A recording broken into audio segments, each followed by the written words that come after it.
Hey guys, so I am David Franco here from DeFrancoHosting.com. This is a quick first impressions video of the Nexus 7, as you guys know, which is my first true Android experience. I emphasize that because, one, the Kindle Fire, while technically Android, was not true Android. And number two, well, I hated the Kindle Fire. I thought it was a piece of crap. I'm sorry. I got a lot of hate for that.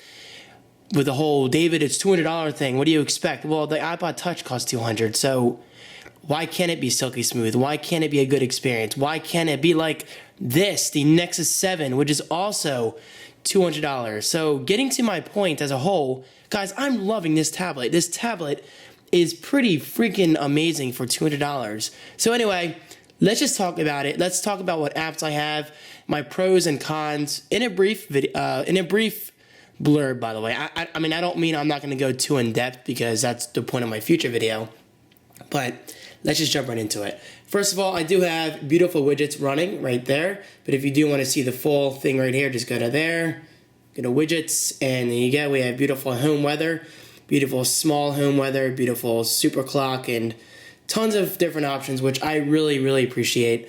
But what's really cool about this is, check this out.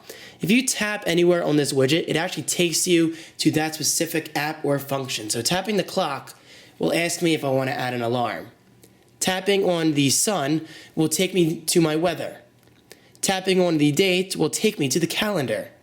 I mean, that's just so cool, and that's really nice attention to detail in the overall user experience. By the way, I really like having a home button in the form of software and not a physical button, which is pretty cool. But of course, you do have the button right here. And yes, if you didn't notice, I did bypass a lock screen, which I actually enjoy a lot. That is something I've always wanted on the iPad, and I hope Apple introduces that eventually. Okay, moving on to the apps I have. I have Chrome.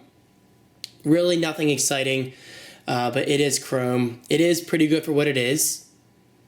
I mean, it's a little laggy with Flash on there, but they are... Actually, that might be HTML5. I know Google doesn't officially even support Adobe Flash from 4.1 and forward. I'm not sure the number of the software, but I do know Flash is on its way out finally. But as you can see, pinching and zooming is pretty damn good. I mean, it's not as smooth as iOS, but it's definitely a lot better than the Kindle Fire. And you'll hear me mention that a lot because this is definitely on par with the Kindle Fire in terms of price, but more on par with the iPad in terms of overall user experience. So opening Twitter, which is a pretty decent application. As you can see, it's your basic timeline. You do have Connect, you do have Discover, and of course Me, where you can see your profile.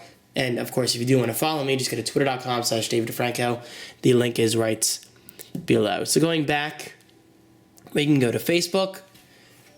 Just like any other Facebook app, it's kind of glitchy, it's kind of blah, and it's nothing that exciting. But there's my news feed. Not to show anybody's real information or whatever, let's just go to my profile. Now, just like the iOS app, this still does not support timeline. And I say just like iOS app because as far as I can tell, timeline doesn't appear that well on the iPad yet. But I think they're officially supporting it now across all pages. Oh, okay, by the way, I should specify, I mean across all pages like brands and everything. But on here, this is really it. Now, what I find odd is when I upload an Instagram photo, it doesn't show up on my timeline, and I'm not sure why. I don't know if that's something Facebook needs to fix or re-release a software update or something. I mean, it's just odd. That's a shower curtain that I'm thinking about getting, but who knows. But hey, it is just Facebook, nothing terribly exciting. Instagram is surprisingly good. There is the front-facing camera. Yes, that's a sore on my forehead. I'll save that for a future video of what that happened. Let's just say the party I went to this weekend was pretty crazy. Anyway, let's go back to the newsfeed, timeline, whatever you want to call it, of Instagram. It's pretty smooth, as you can see. It's pretty smooth, surprisingly, I gotta say. Now, I say surprisingly just because I'm used to that $200 Kindle Fire experience, but I'm saying that for Google's advantage. I mean, the Nexus 7 surpasses the Kindle Fire in every way possible. I mean, there are things I don't like about it, of course, but I'll cover that in a future video. But I will give you a preview. For instance, one of the things I definitely don't like right now is the fact that this bezel, the border right here, is so thin that sometimes when I'm holding it like this, I do accidental inputs, thus asking me to change my wallpaper. And yes, for those not aware, you can just hold your finger down and do a wallpaper change right there. And while I'm here, I guess I will do live wallpaper. Koi free, which is a koi pond. And I gotta tell you guys, this alone is so impressive. Look how silky smooth the animations are. Even with 5 fingers, check this out. Silky freaking smooth. I am so insanely impressed with that. So it's very cool. Now let's just change that back to the wallpaper I had before, which is right there. Set wallpaper, and we're good. Where do we leave off? Gmail is exactly what you expect. It's your email application. I don't want to open it just for the sake of hiding people's email addresses and their names.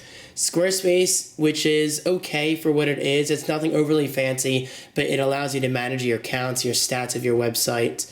It's only my personal website at the moment. And of course, Preview, which opens up Chrome, so it's kind of like another gateway into Chrome, if you want to call it that, but there it is. Netflix is pretty good, and it does support landscape, which is good. Let me put this down so I can readjust my body here, as awkward as that sounds. Now, it's not the most fast application. It's okay for what it is. Quality is not overly awesome. Obviously, I will always prefer to view Netflix on my nice 46-inch Samsung TV with surround sound and everything in bass. But if you are mobile and you're forced to watch your content on this tablet, then I promise you it is a great experience for what it is.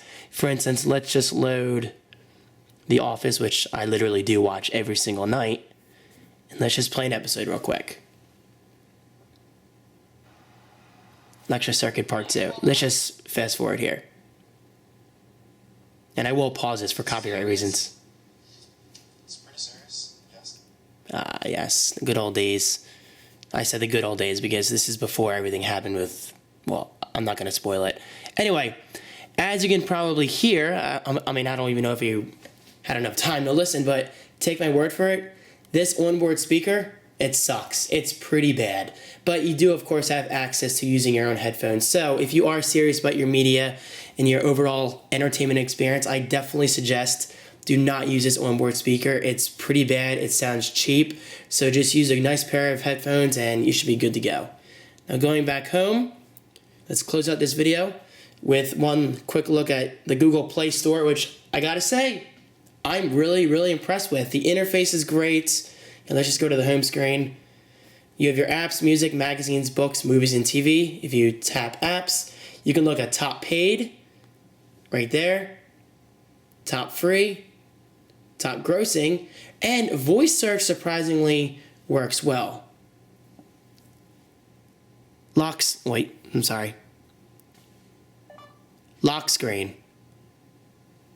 Yeah, I'm just so used to, okay, you know what? There you go. Of course, it messes up when I'm doing a video, lost friend. But here we go. Sonic the Hedgehog. There you go. Now it worked just fine. And if you tap Sonic 4 Episode 1, you can view screenshot previews, which look pretty good. Oh, and something I really like about this is all these previews do have video previews as well. So if you press that, it'll open up the YouTube video showing you a trailer of the game. Just let that play for a few seconds.